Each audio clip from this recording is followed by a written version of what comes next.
Sino ba yung matagal mo nang gustong makausap at ano ang gusto mong sabihin sa kanya? Okay. Yung matagal ko nang gustong makausap na matagal na, siguro Mm. it would be my younger self po. Kasi Oh. yes, parang kasi ang parang siyempre habang tumatanda tayo or nagkakaedad is parang ang dami nating realizations in life, no?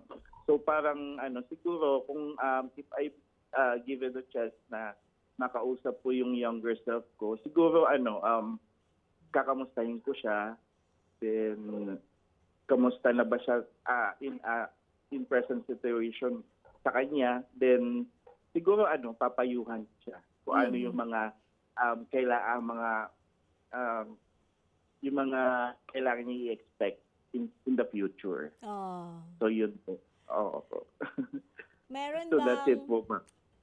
okay, rewind lang tayo ng konti. What was your younger self like? Ano po, kasi nung bata po ako is tahimik talaga ako sa school. Then, Tahimik? alam mo yun, parang tipong kasi parang takot sumubok ng something new, parang gano'n, parang nakakahon. Parang Mm. ngayon kasi parang I'm ready to to Explore. conquer. Yes, to Yan, explore explore yun and po. conquer and fight! Ganon! Tama, tama, So, laban. okay, but the Di question is, ba? what took you so long and what was that turning point sa buhay mo, Roland?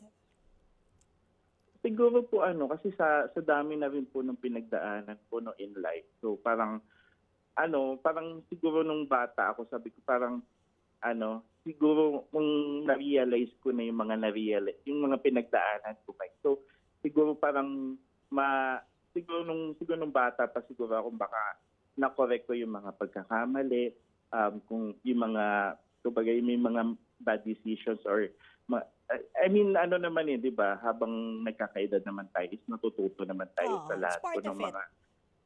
Yeah, that's part of 'di ba, ng life po natin yung pagkatuto. Oo. So, 'yun. At saka hindi ka Siguro po magiging ikaw ngayon kung hindi mo napagdaanan yung mga challenges mo noon.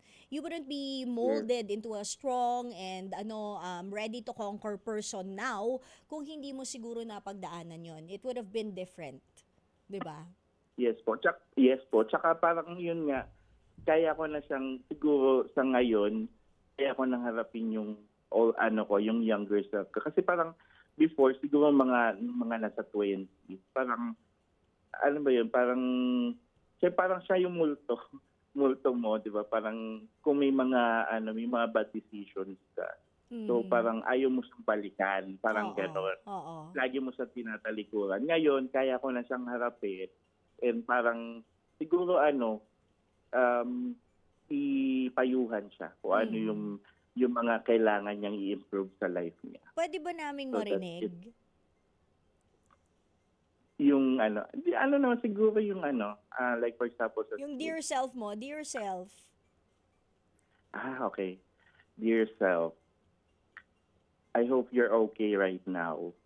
Sana nakaka-cope up ka pa sa mga sa studies mo ngayon. And I hope na okay ka pa ngayon. Right now, yung kumbaga yung pinagdadaanan mo ngayon is pa lang yan, pa-start pa lang yan. Hindi pa yan yung malaking challenge sa buhay mo. May mga pagdadaanan ka pa. So, sana kayanin mo. So, yun Mhm. lang po, ma'am. Okay. Opo.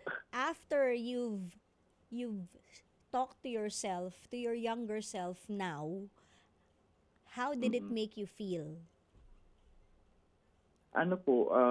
Syempre po gumaan po. Then, tsaka para naging hopeful na rin ako na I think kakayanin ko pa. Kasi kung yung mga challenges before na yung parang down na down ka, yung alam mo yung iniisip mo yung mga academic, something.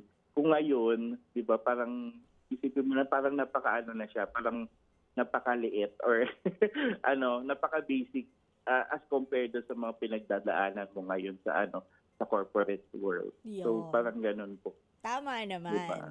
And Roland, kung wala pa man na nakakapagsabi sa'yo sa lahat ng pinagdaanan mo simula ng iyong bata, na eto ka na ngayon, ready to conquer, di ba? O, di ba? Allow me to tell Tama. you that I am proud of you. Thank you so I'm much proud po, of Ma'am you. Bella. Kasi 'di ba, it takes a lot talaga. Sometimes yun nga, kaya nga 'di ba, tinanong din kita, what took you so long? Pero may marami talagang factors 'yan. Not to Opo. demean yung question ko na what took you so long, pero when you explain nga na this and that, so mas naiintindihan natin. Pero yun nga, I am proud of you dahil nga pinagdaanan mo yan, ngayon you're a stronger version of yourself, hindi ba?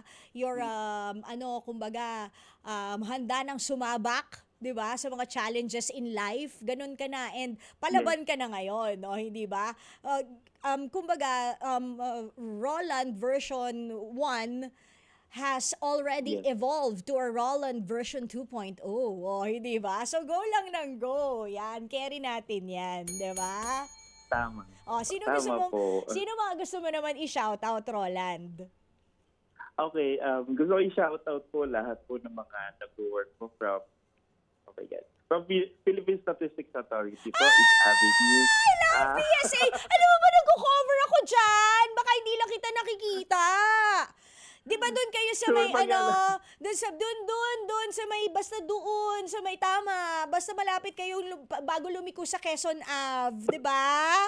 Yes, opo. Kino-cover ko kaya kayo. I go there. Pagka may pa-press con. O sige, sino-sino yung mga yan? Sige. Binabati ko si Hobita, si Ate Vicky, si Rosie, si lahat po ng mga friends ko po. Kilala nila po ako. Oh, ayan, Hindi naman ha? and belated happy birthday po pala kay JB Damasyon po. Birthday niyo po nung February 4 po. Ayan. So, yun po. Sige. Meron pa? Baka meron pang pahabol. Pag nabisita po kayo doon sa office po namin. Hahanapin punta po kayo. kita. Hanapin niyo po ako. Hahanapin Ako kita. na magsisada. Sasabi ko, Roland, kailangan ko yung birth certificate ko eh. Kasi hindi ko mahanap yung Laila Chicadora na birth certificate. Chareng! Sige, Yun lang. thank you for calling, Roland. And I am proud of you. Yan ha. Kung hindi man nila sinabi sa'yo yan, I am proud of you dahil eto ka na ngayon. Go, go, go! Yeah! Thank you so Sige. much po. Mga kapatid! Dito tayo sa totoo. O, yan yun yung boses. Pagbigyan nyo na, minsan lang naman yan. Siyempre, dito tayo sa True FM, hindi ba? Like, share, subscribe, follow ang ating mga social media accounts, ha? At True Network PH. Yun lang ang keyword na hahanapin nyo. TRUENETWORK PH. O, like, share, follow, subscribe para bongga talagang levels natin sa FB, sa IG, sa X na dating Twitter, sa YouTube and TikTok, pati na rin sa mga podcast.